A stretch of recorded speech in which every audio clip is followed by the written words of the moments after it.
Habilitation avec le professeur Pierre-Michel Mertès de Strasbourg, qu'on remercie vivement d'être parmi nous. Merci. Bonjour à tous. Merci évidemment de me donner l'opportunité de parler. Alors, je n'ai pas mes diapos. Ah, voilà. De parler un petit peu de préhabilitation. Alors, excusez-moi. Donc, ce topo, vous avez peut-être vu déjà certaines des diapositives. C'est un topo qui est réalisé en collaboration avec l'équipe chirurgicale et en particulier Michel Kindo. J'ai un conflit d'intérêts, c'est-à-dire que la probabilité que je vous dise que c'est pas ce qu'il faut faire est voisine de 0. Et j'ai une particularité, c'est que je travaille dans la France de l'extérieur, donc du côté de Strasbourg, et donc on a une pratique peut-être un petit peu plus exotique, parfois un peu différente, mais je vais essayer de vous dire comment on fait et comment on a géré les choses dans la vraie vie chez nous. Alors évidemment, si la question de savoir si nos patients en chirurgie cardiaque sont à haut risque, ça coule de source. 99% des gens qu'on va admettre vont être considérés sur un plan cardiologique comme soit à très haut risque, soit au minimum comme à haut risque de complications cardiovasculaires. Et c'est pas tout à fait intuitif de se dire qu'on va faire de la préhabilitation, par exemple à l'effort, chez quelqu'un dont on pense qu'il est à haut risque de complications cardiaques. On a tous les outils du monde qui nous alertent pour nous dire qu'effectivement, sur un plan périopératoire, ces patients vont poser problème. Et on vient de nous expliquer évidemment à quel point la fragilité est un paramètre important. Et pourtant, ces patients, une fois qu'ils ont été programmés ou qu'on se dit on va les opérer, c'est-à-dire qu'on a admis qu'ils avaient une fragilité peut-être, qu'ils étaient à risque, qu'est-ce qu'on va faire, comment on va faire, est-ce qu'on peut faire quelque chose? Et là, je pense que ça va être une question de motivation, et ça va être une question de motivation à tous les étages, de notre côté, sur l'équipe médico-chirurgicale, et puis aussi du côté du patient, parce que ce qui me frappe dans tout ce qu'on va leur proposer de faire, c'est la nécessité d'obtenir leur adhésion. Et comme dans une autre vie, je travaillais en physiologie, je fréquentais très souvent des enfants qui avaient un asthme. Et vous savez, l'asthme non diagnostiqué, avec je fais pas d'efforts, j'aime pas le sport, ça m'intéresse pas, etc. En fait, c'est parce que je peux pas en faire. De la même manière, on est confronté à des patients qui ont souvent réduit leur activité de manière un petit peu insidieuse, etc. Et c'est un concept de les amener vers quelque chose qui va être un petit peu plus actif. Et c'est un concept aussi de demander à des kinésithérapeutes, etc., de faire de l'effort alors qu'on n'a pas encore corrigé la cardiopathie. Et pourtant, nos recommandations, elles nous disent qu'il faut le faire. Et il faut le faire pour qui? Évidemment, il y a toute une catégorie de patients qui ne relèvent pas de cette discussion, ceux qui vont avoir une chirurgie immédiate urgente, mais les autres, c'est quelque chose qu'il faut considérer et il faut s'interroger sur est-ce que je programme mon pontage coronarien dans la semaine parce que je considère que le temps est un risque pour lui, ou est-ce que je pense qu'il y a un intérêt à se poser un petit peu et à essayer de le préparer à l'intervention. Et alors, on a une petite facilité chez nous, c'est qu'on avait une liste d'attente de 3 semaines au moins. Donc, on s'est dit, on a 3 semaines au moins pour faire quelque chose en général. Ça, c'était avant. Maintenant, on a plus de salle d'op, plus d'infirmières, plus de programme opératoire, tout le monde est déprogrammé parce que malheureusement l'Alsace a été un petit peu impactée et il semble qu'on ait une défection un peu plus importante de nos équipes. Pourtant, on essaie de ne pas caler et de continuer à travailler sur le sujet. Alors, nos objectifs, c'était de faire en sorte que les patients soient satisfaits, de réduire la mortalité, de diminuer les durées de séjour, parce qu'on avait un petit peu de pression, et puis aussi de réduire la transfusion de globules rouges. Alors, c'était un petit peu avant que le PBM devienne à la mode qu'on a commencé, mais toujours est-il que l'objectif de tout ça, c'est de faire des tas de choses. Je ne sais pas ce qui marche, je ne sais pas ce qui compte, je sais ce qu'on fait. Et c'est tout ce dont je peux parler, pour essayer d'augmenter le capital physiologique, la réserve, c'est ce qui vient de nous être dit par l'oratrice précédente, et d'augmenter le capital sanguin. Et là, on a des points d'intérêt particuliers. Il y en a un qui est l'anxiété, la dépression, l'éducation. Il y en a un qui est la fragilité musculaire, le problème nutritionnel, le problème respiratoire, le problème de capacité à l'effort. Toutes ces cibles vont être des cibles pertinentes pour nous. Et donc, aujourd'hui, on va se focaliser sur ce parcours RAC qu'on montre toujours chez nous et qui symbolise ce qu'on fait. On va se focaliser uniquement, évidemment, sur la période préopératoire. Et malheureusement, je vous montrerai les résultats en post-opératoire à l'arrivée, mais bien sûr, on ne pourra pas distinguer qu'est-ce qui relève de la préhabilitation, qu'est-ce qui relève de ce qui a été fait pendant le séjour ou après. Notre élément essentiel, c'est l'infirmière coordinatrice. Alors, quand on dit à notre directeur qu'il faut une infirmière coordinatrice, la réponse est non. Quand on dit une infirmière coordinatrice parmi celles que vous payez à rien faire parce qu'elles ont une contre-indication à la pratique de soins, là, il dit peut-être, et puis ensuite, on va voir la maire, le député, etc. Et à la fin, il finit par dire « OK, d'accord ». Bon. Et on s'appuie sur des choses bien structurées. D'abord, en Alsace, les gens, généralement, ont une habitation avec un entourage, donc on va s'en servir. On a des associations d'hospitalisation à domicile. Là aussi, on va travailler avec ces gens-là. Et puis, on a des unités de SSR cardio-circulatoire qui sont d'accord pour faire aussi de la préhabilitation. Tout ça, ça se négocie, ça se discute. Et grosso modo, 70% de nos patients vont passer à travers ce filtre-là. Ce qu'il y a aussi, c'est qu'on a un territoire de drainage qui est un petit peu important. Donc, il y a des gens qui sont proches d'un SSR, il y a des gens qui sont loin d'un SSR. Donc, on n'a pas de dogme. On va faire ce qu'on peut dans le programme compte tenu des conditions économiques, géographiques et des disponibilités. On va avoir des objectifs simples, s'informer et informer le patient. Et là, l'infirmière, elle va jouer un premier rôle. C'est pas elle seule qui informe, mais elle va avoir un travail important d'information, de coordination, d'organisation, tout ce qui est éducation thérapeutique.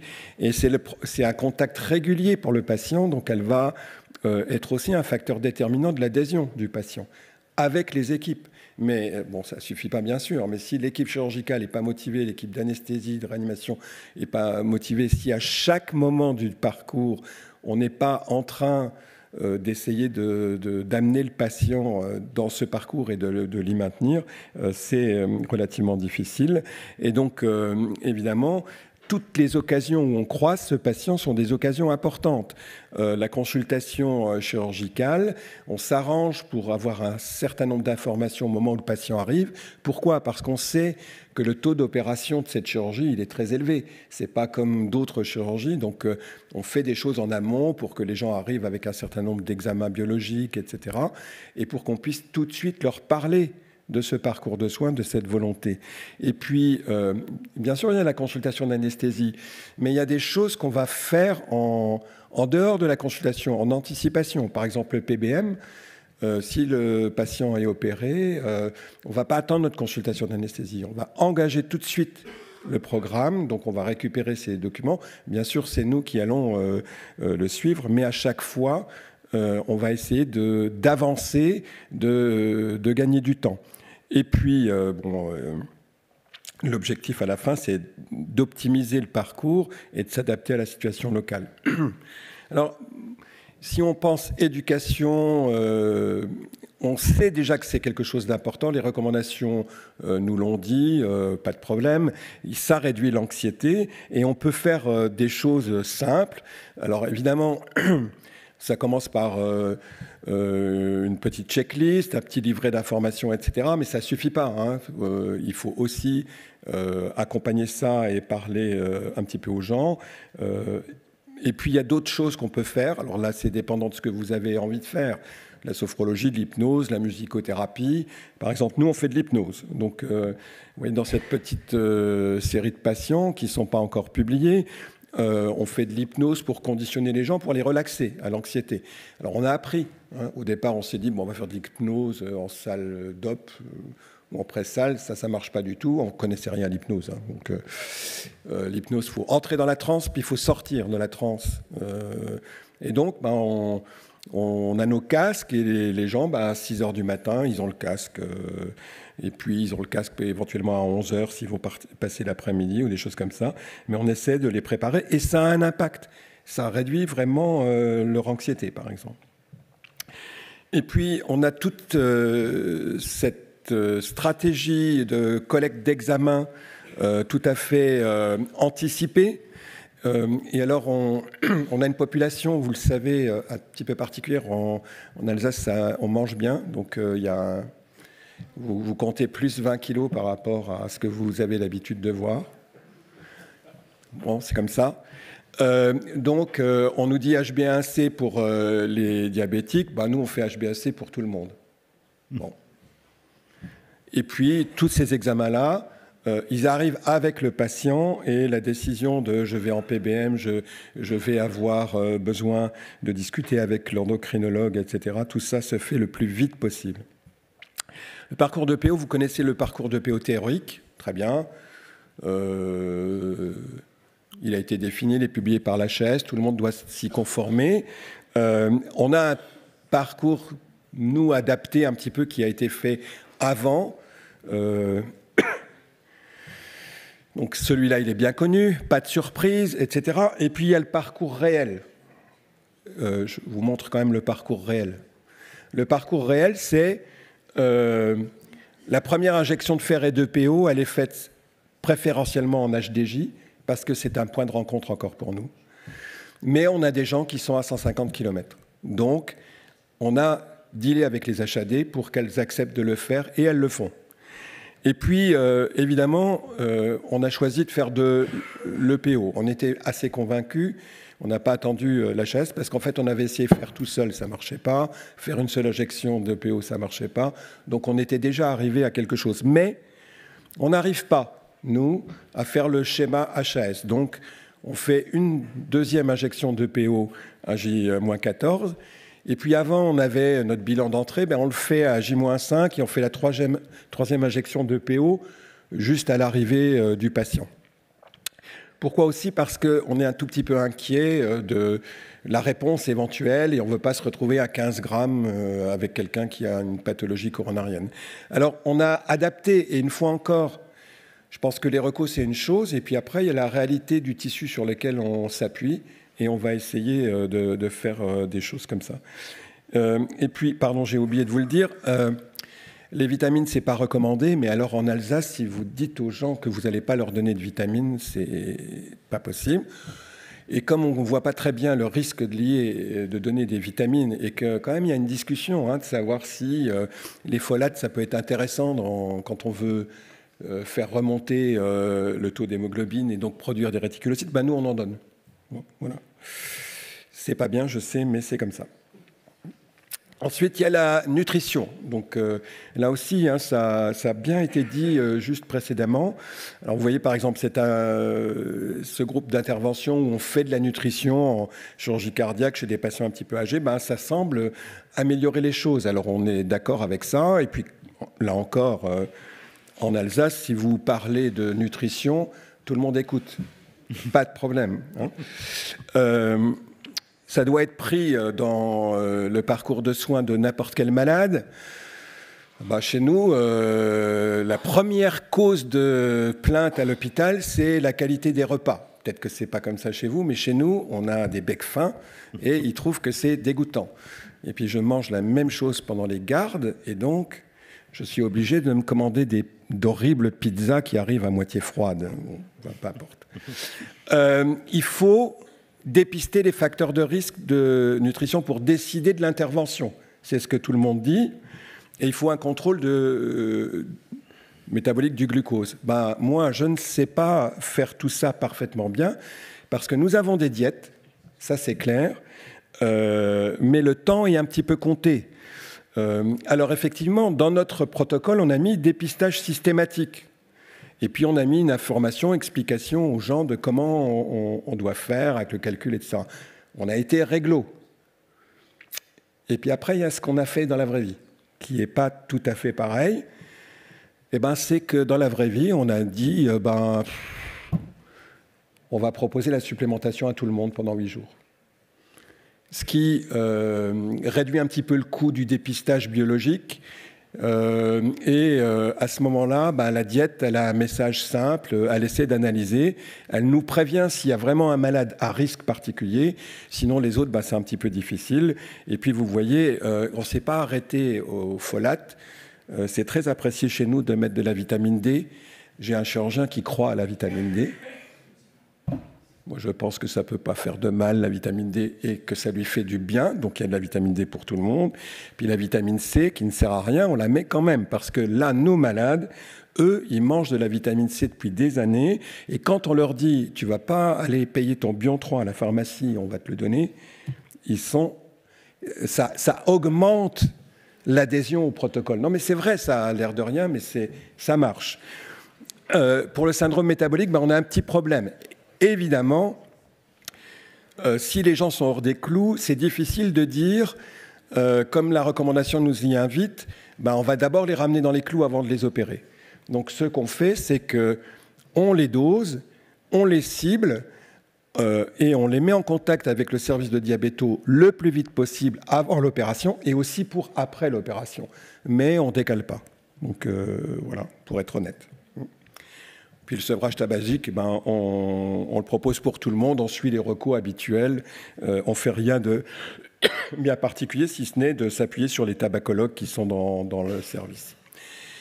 Ensuite, il y a des choses un petit peu plus actives. Alors là, on a un certain succès sur la préhabitation respiratoire. Les kinésithérapeutes sont d'accord, on prescrit le spiromètre, on prescrit les ceintures thoraciques, on prescrit les séances en kinésithérapie, et puis on demande aux gens de continuer à la maison, etc. C'est très, très efficace, parce que chez nous, à la 4e heure, post-intervention, le malade, il est extubé, il a la spirométrie incitative et il commence à travailler en même temps qu'il prend son jus de pomme. Donc, c'est assez facile à faire, et les kinésithérapeutes marchent. Ils sont assez d'accord pour ça, donc ça ne pose pas vraiment de problème. Ce qui est un petit peu plus difficile, c'est l'exercice. Alors, c'est sûr que la littérature, elle est claire. Elle dit que si on a fait du reconditionnement, ça va être efficace. Ça va être efficace sur le séjour opératoire et ça va être efficace aussi sur le séjour, sur les suites post-opératoires. Donc, il n'y a pas de discussion. C'est certainement vrai. Les contre-indications, alors là, c'est un petit peu plus difficile parce que des kinésithérapeutes de ville qui sont d'accord pour faire, en dehors de la discussion avec eux, de la motivation, etc., c'est difficile. Donc, ça va se passer plutôt en SSR s'il y a des facteurs de risque. Mais ça reste possible parce que si vous regardez la liste des contre-indications à l'effort de la SFC, nos malades sont éligibles. Souvent, ils ont arrêté de faire des efforts, ils ont arrêté de marcher, etc., de manière un petit peu insidieuse, parce qu'ils étaient limités. Et effectivement, là, il y a un enjeu, parce que si vous ne leur parlez pas, si vous ne leur dites pas que c'est possible, que c'est important, que ce soit en pré-opératoire ou que ce soit en post-opératoire, pour leur dire « on vous a réparé votre cardiopathie, il faut en profiter, il faut avancer », ça ne marche pas. Effectivement, on manque encore un peu de gériatres, on manque de gens pour essayer de motiver les personnes. Et on a quand même un petit peu de place dans les SSR. Alors, on est tous habitués à cette évaluation classique du niveau de performance, mais nous, celle qui nous intéresse le plus, c'est celle-là. Alors, il y a un truc qui est facile à faire et qui est vrai pour tous les malades, et tous les kinésithérapeutes vont être d'accord pour le faire, même si vous n'avez pas de place en SSR, c'est tout ce qui est le renforcement musculaire statique. Ça va être d'accord, c'est segmentaire, on peut jouer à ça même avec des grands insuffisants cardiaques, donc ça, c'est relativement facile. Ce qui est un petit peu plus touchy, c'est de les mettre sur une bicyclette et de faire de l'entraînement à l'effort. Alors évidemment, vous avez rarement eu un monitorage de la SVO2 à l'effort.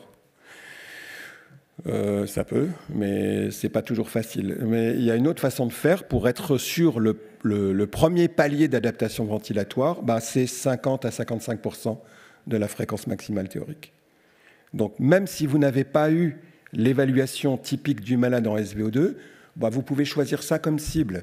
Et ça, c'est safe pour le malade. Il n'y aura pas de problème. Vous voyez ici d'autres propositions qui sont faites pour l'insuffisance cardiaque, par exemple, en fonction du stade de NYHA, etc. Et vous allez trouver une profusion de protocoles. Ces protocoles, chacun a fait le sien, et en fait, c'est pas il n'y en a pas un qui est meilleur que l'autre. Ils ne sont pas différents réellement les uns des autres. Ils s'adaptent simplement à la réalité dans laquelle on évolue. Et vous faites votre choix en fonction de votre réalité. Ce qui n'est pas clair, par contre, c'est quelle est la dose minimale. Combien au minimum? Alors, il y a des gens qui disent c'est 8 jours, d'autres qui disent c'est 6 semaines. Bon, nous, on fait 3 semaines parce qu'on n'arrive pas à faire autrement. On n'arrive pas à faire plus. Parfois, on fait plus parce que comme on a reporté le malade, parfois même, ils sont à 4 mois d'entraînement à l'effort. Mais bon, ça, c'est un autre problème, quoi. Ouais, tu es obligé d'aller vers la conclusion. Vous avez beaucoup de choses qui sont obtenues. Simplement pour vous montrer le résultat, donc dans la littérature, ça c'est pas nous, donc c'est une validation extérieure. Vous voyez que ça marche. Si vous faites du préconditionnement, vous allez avoir de meilleures suites.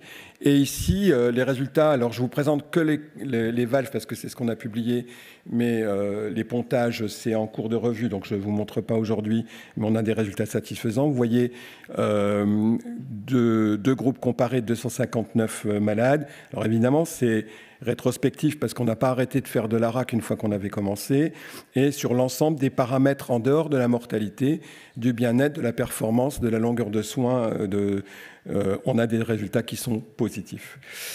Voilà, donc je pense que cette préhabilitation, elle est partie intégrante d'un programme RAC.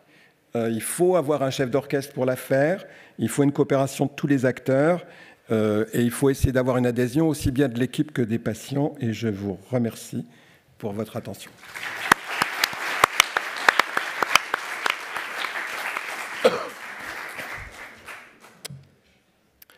Et merci beaucoup pour ce très beau exposé et ce bel engagement dans la RAC et la préhabilitation. Jean-Luc, une question ? Là.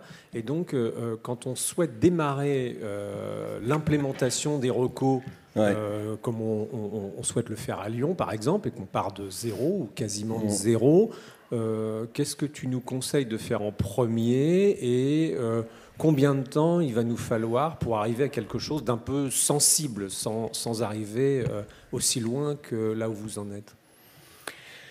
Oui, c'est une bonne question. En fait, il y a plein c'est un problème de mobilisation. C'est-à-dire, déjà, il faut avoir une équipe de chirurgie et d'anesthésie, réanimation qui soit motivée. Sinon, on n'y arrivera pas.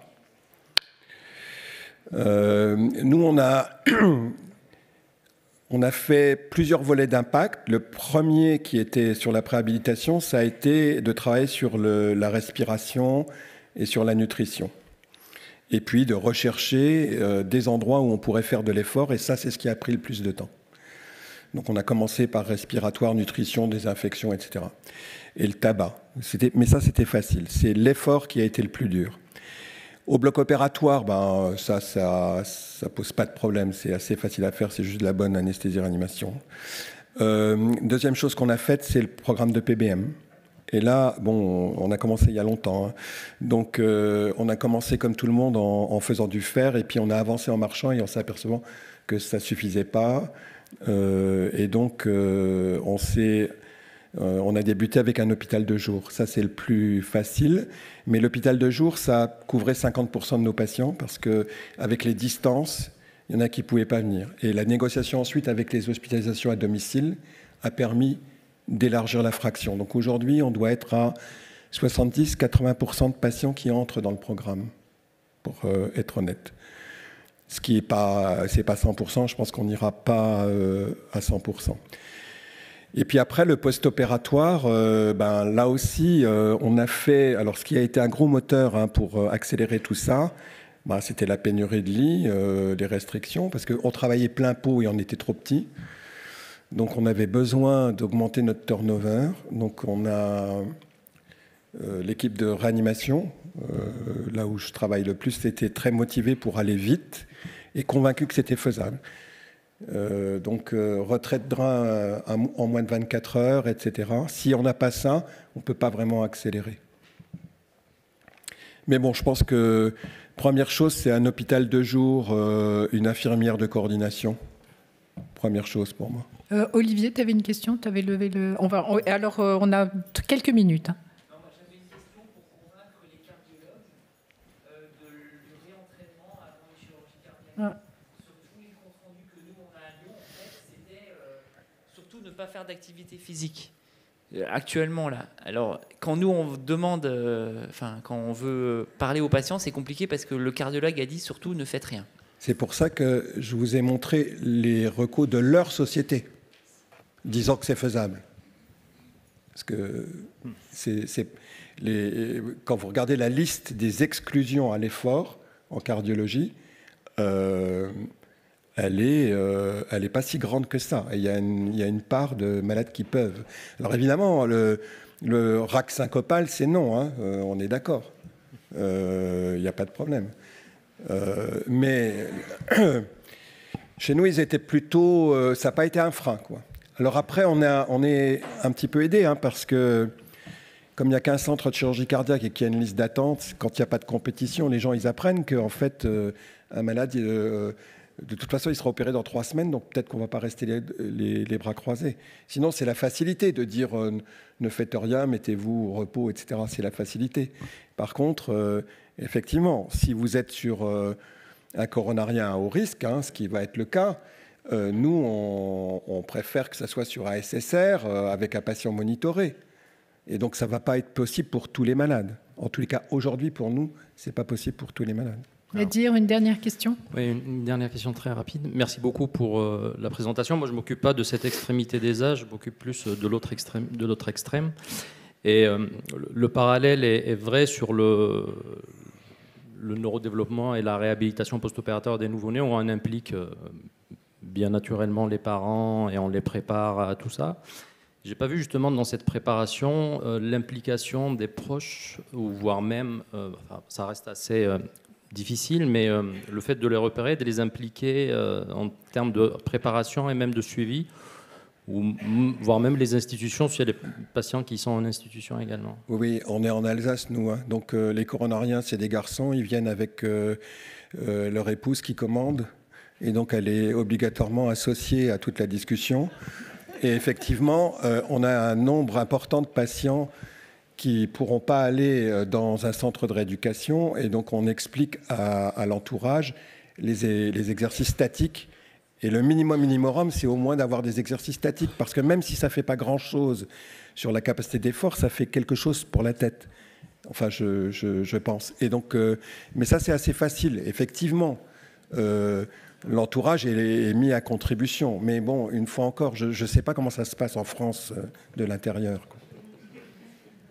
On va être obligé de clore. Enfin, heureusement que les épouses sont là quand les hommes viennent, sinon ils sont incapables de te raconter leurs antécédents et ce qu'ils prennent comme médicaments. Ça nous permet d'enchaîner avec...